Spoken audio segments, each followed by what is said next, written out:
ChessDiagnostic. Hello everybody and welcome to ChessDiagnostic. So today I'm going to make a quick video showing 3 games in rapid succession. And these are games that I played. Now I've been focusing on trying to get my blitz rating up to 2200 just as a matter of course. But I've been playing these tournaments where I'm playing a lot of 1700 players as well as players of my level. The interesting thing is I've realized there's 2 distinct things that you need to know to play at my level or why players under my level are losing. And it's very basic. It's incredibly simple. So the players under my level simply do not follow the basic ideas of activity. They don't develop all their pieces, they don't start an attack, and they just miss basic tactics as well. So easier said than done, right? This game, I'm white and I play e4, e5, knight to f3, knight to c6, bishop to b5.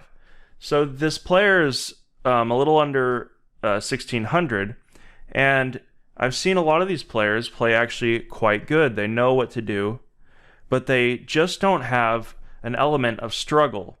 Now, you hear strong players talk about struggle. What is struggle? So struggle is this concept where you're basically playing against an opponent who knows what you're doing, and you know what he's doing, but you'll still struggle to accomplish your plan anyway. And this is why strategy is really hard for a lot of players to learn, because they don't get that you're not going to make a plan and follow it through. You're going to make a plan, your opponent's going to make a plan, and the plans aren't complicated. Your plan could be to pin his knight, or to make a central break, or to start a kingside attack and figure out how to do it. Now, there's no perfect plan in chess. There's typical plans, such as struggling for the center or starting a kingside attack, but the difficulty is that you're struggling against the opponent. It's never going to be very clean. It's going to be messy. So this doesn't happen against players that are 1500 or under 2000, I would say.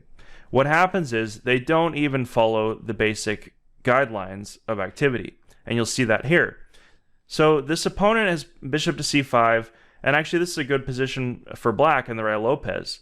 He's played very accurately so far, and actually it's equal. So I checkmate him just a few moves later, and it's quite ridiculous. So how does that happen? So let's see. I play bishop to g5, pinning his knight. Now, he could play any normal move, like bringing his bishop back or just developing bishop to b7. But my main threat here is knight to d5. So I have a basic plan of piling on that f6 knight. Alright, so he moves a piece twice. He's not totally developed, but it makes sense. Actually, I could take that pawn, but I decide to pile on that knight anyway. So it's actually equal here still, and he could play something like moving his bishop back to relieve the pressure, taking this bishop, but instead he makes a basic error of activity. So what do you think the error was? Well, let's see. He takes knight to f3.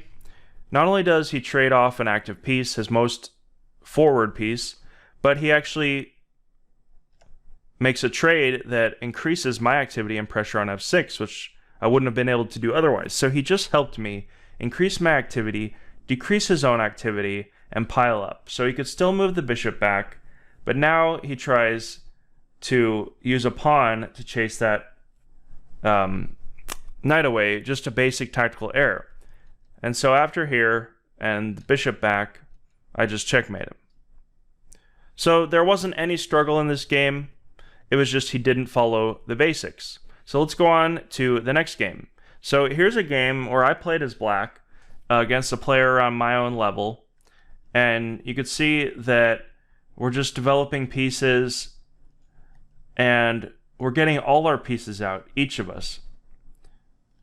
So I'm trying to attack his king side, trade off some pieces because he has quite a strong center. And he maintains the tension. He doesn't just give me that square. So at this point, I've managed to trade off pieces, and we're about equal. d6, bishop comes in, and now we get opposite side castling and pieces, and we have about equal chances for a struggle of our opposite side attacks. So you can see that in this game there's not a basic tactical error yet, and actually I make one. And I should have lost this game, but I managed to struggle my way back into it. So actually I probably have an advantage here. Even though he can start a kingside attack, there's really no way that the pawn break can be successful. And I just maintain the tension as well. I don't break any of my pawns. If he takes on h7, I'll just move my king over. And actually the king's protected by the mass of pawns that white has. But here I start to go wrong. I should have just played something like b3 and kept my attack going. But instead I wanted to get that knight in because the knight wasn't really doing anything on that square. And here I make a check, so this is a tactical mistake. And at this point, I could have, actually I could have just checked here and then played knight to c3, and it probably would have been okay. But I move it back, and now that allows him to attack my queen, and he's up a piece at this point. So totally wrong. I made a mistake. I was trying to struggle, but I ended up making a basic tactical error. So even though this happened, you can still struggle your way back into the game, which is what I did, and it wasn't easy. So he makes a slight error, allowing me to get my queen active again.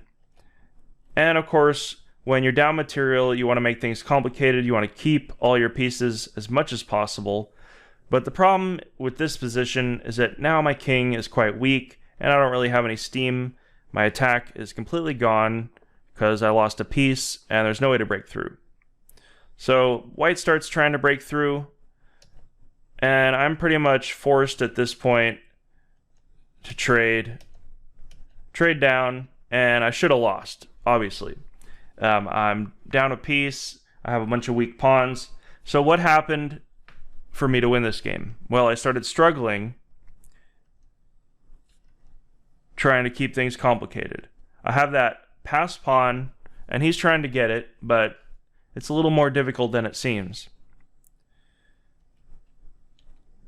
Of course, I'm lost here. I'm not saying that I'm winning, but how did I end up winning this position? You can see that I have these two passed pawns here, and I'm just trying to push them. Very simple. With correct play, of course, he should have won because he's up a clear bishop at this point, but he starts reducing his own activity. It's very slight, and he could have got out of it. But now that I've centralized my king, I have a passed pawn, an outside passed pawn. I'm threatening his bishop. And I just keep playing normal moves. So now at this point, his bishop becomes trapped because he made his own mistake with that rook check there. Alright, so now we're roughly equal, but he's just won 2 more pawns. So I'll be able to get it back after this check here. So he should have moved his king forward to something like c4, but he moves it back, reducing his own activity, and we're still struggling here. So at this point we were in time trouble, and after that discovered check, as you can see, I was going for that weak c2 pawn. He made another tactical error. I took his rook, and I ended up winning the game. So definitely a struggle in that position. Alright, so let's see this game. This was against a 1700 player where it was a definite struggle. So you can see that even at 1700 level, you'll get players that will still know what to do, but why are they 1700? Well, it's because they don't struggle so well. If they get in a position where they are struggling against a player and they don't know exactly what to do, they'll just start doing kind of ridiculous things. So we went into an endgame early in this game, and actually black played excellently. He played very well. there's really no tactical errors at this point in the game. And we trade it off. So at this point, it's quite a boring ending. It should be a draw. But he made a few tactical errors, one that I missed.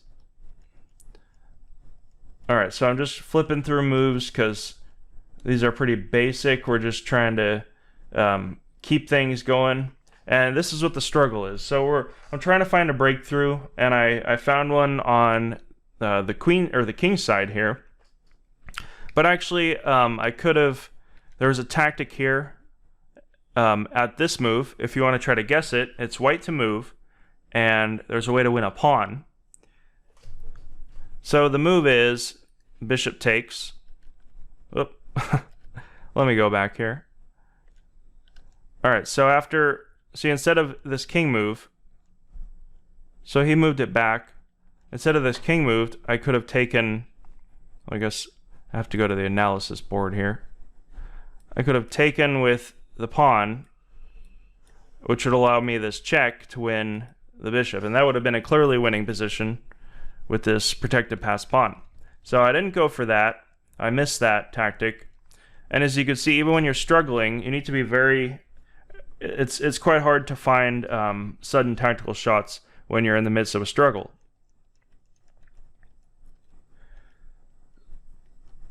So we're just making, as you can see, boring moves here. And I try to complicate things because I didn't want to lose or even draw to a 1700 player. So it looks like hopelessly drawn, but at this point, I just went through for a risky breakthrough, trying to get this outside passed pawn. Now we have a double bishop ending. I have an outside passed pawn. It's a very slight advantage, but after black's struggling mistakes, so with bishop to f7, that cuts off the king, the black king, and now I can usher this pawn in, as well as threaten this check. So he makes an error, and I make an error actually because we were in time trouble. I should have just won his bishop back. Oh no, actually, I guess we weren't in time trouble. Looks like I had 2 minutes. All right, so I think I was just making quick moves at this point. All right, so after a trade, though, in the end I won because there's no way for him to keep this bishop. The pawn's blocking it.